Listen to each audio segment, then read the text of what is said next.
Well, the opening of the Pioneer Woman Mercantile is a huge event in and of itself. But what about the bigger picture? How are businesses, people, and the city of Pawhuska affected by this big name attracting all the crowds? In a word, it's thankful, but also mindful they need to build upon the Pioneer Woman's success. Our Blaine Singletary has their story. The Mercantile might be bringing everyone to the small, once quiet town of Pawhuska, but it's far from the only place those people are going. They're standing in line, and while they're standing in line, one person holds the place in line and the rest of them come shop. That's Kathy Ball. She runs a clothing shop inside the Tallgrass Gallery, just across the street from the Pioneer Woman Mercantile. And while things are bustling today, she still has fresh memories of the store's humble beginnings. I've been here for 5.5 years. There was a group of 8 women that had separate booths in a little store 2 doors down, and we just tried to provide things that weren't in the town. There was no place to buy clothing. Now, with tens of thousands of people flocking to Pawhuska every month since the Merc opened in November, businesses like Kathy's have had a slew of new customers they've been all too happy to accommodate. So it's been amazing. We help them with information around town about where to go and what to do. They say that once the money comes into a town, it passes at least 3 times through the town before it's gone. So everybody's benefiting from it. Obviously that does improve the foot traffic for your community. You get a lot of tourists in. They get to see the other things that are happening here.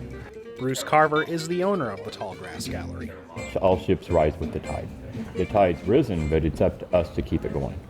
The opening of the Mercantile might have changed this downtown district overnight, but taking advantage of this sudden growth spurt is going to take a lot of continued effort. I think that for a small town, sometimes the stars have to align.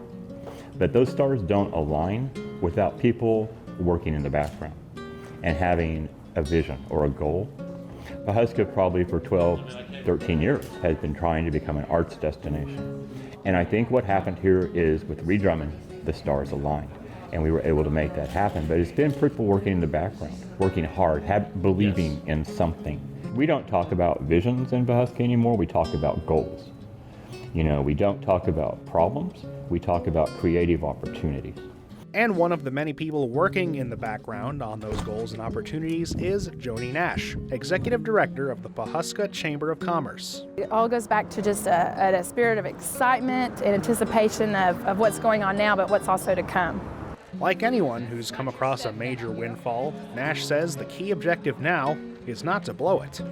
All of a sudden we do have all this organic growth and stimulation, but we want to maximize the potential. And looking outside, we've tapped into partnering with those resources as far as getting those investors and getting those promoters here to talk Pawhuska outside of Pawhuska and bringing the right people here. And of course, all those meals and merchandise serves up a heaping helping of sales tax revenue, to the tune of an extra $20,000 per month. Mike McCartney is the Pawhuska City Manager. For rural communities like ours, it means a lot to us. I mean, we have to have that to keep everything going.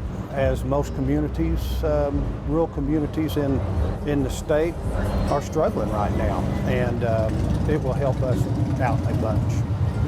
And long before that money started pouring in, the city and its chamber have had a long wish list. We pushed the downtown. We started our streetscape plan back in 2010.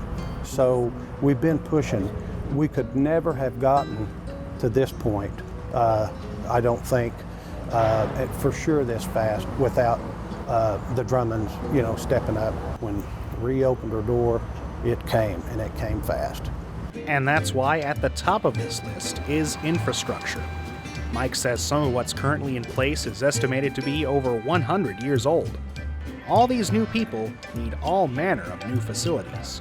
It hasn't really caught us off guard, but you just don't know until they get here just what you're going to need. Restroom facilities. If you have that many people and they're standing in line, they need a restroom at some point through there. Getting back and forth across Main Street, which is Highway 60, we've had to really watch that.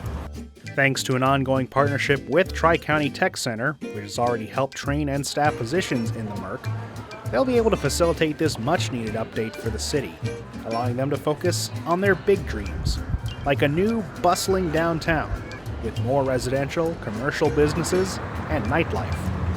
And Joni Nash says people can't wait to get started. I have calls constantly now of interest that are wanting to come to Pawhuska and wanting to find out what it takes to get a business downtown. There's really great investors that are stepping up and coming into our community.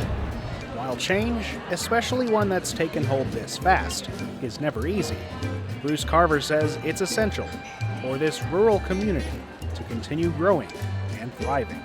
Without struggle, there's no progress. And sometimes people would like things to remain the same, but things don't remain the same. And I think you would find a very small minority in Pawhuska are not appreciative of what's happening here. We went from being a very small, rural backwater community to being Disney World. And you have to pay to do that. It's pay to play.